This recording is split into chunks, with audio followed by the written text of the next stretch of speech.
بسم اللہ الرحمن الرحیم۔ السلام علیکم۔ وی نیوز کے ایک اور ایپیسوڈ کے ساتھ حاضر ہیں۔ عرب ریاستوں نے ساتھ چھوڑ دیا، اب فلسطینی کس کا درد کھٹکھٹائیں۔ دو عرب ریاستوں نے اسرائیل کے ساتھ باقاعدہ سفارتی تعلقات قائم کر لیے ہیں۔ مشرقی وسطی میں نئے اتحاد سامنے آ رہے ہیں اور ماہرین کا کہنا ہے کہ اس بدلتی ہوئی صورتحال میں فلسطین تنہا ہوتا جا رہا ہے۔ امریکی صدر ڈونلڈ ٹرمپ نے جمعہ 11 ستمبر کی شب بحرین اور اسرائیل کے درمیان سفارتی تعلقات قائم کرنے کے فیصلے کا اعلان کیا۔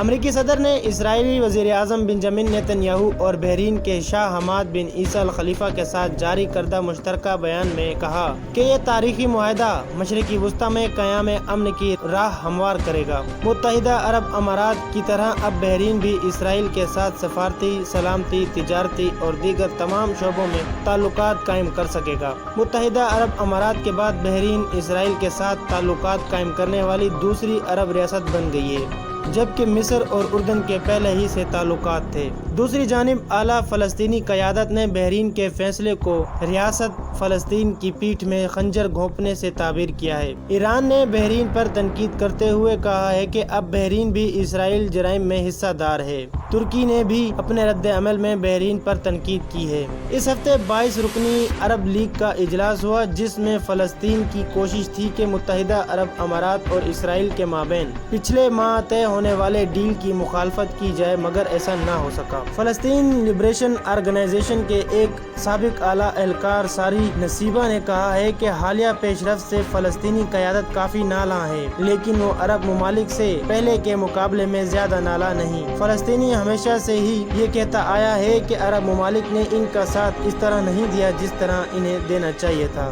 سیاسی تجزیہ کار غسان خاطب کہتے ہیں کہ اس وقت عرب دنیا ہر قسم کے مسائل سے دوچار ہے۔ خطے کے کئی ملکوں کو مسلح تنازعات، سیاسی انقلاب، خانہ جنگی اور کشیدگی کا سامنا ہے۔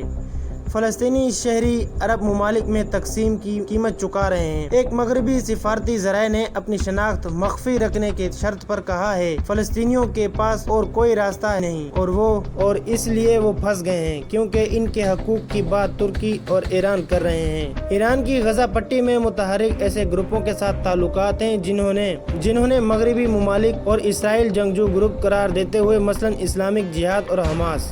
ترکی فلسطین کی حمایت کرتا ہے اور ترک افواج لیبیا میں مصر اور متحدہ عرب امارات کی حمایت یافتہ قوتوں کے خلاف برسرپیکار ہے۔ سیاسی تجزیہ کار غسان خاطب کے مطابق فلسطینیوں کو ایران، ترکی اور قطر سے دور رہنا چاہیے، کیونکہ ان کے عرب خلیجی ریاستوں کے ساتھ بڑے مسائل چل رہے ہیں۔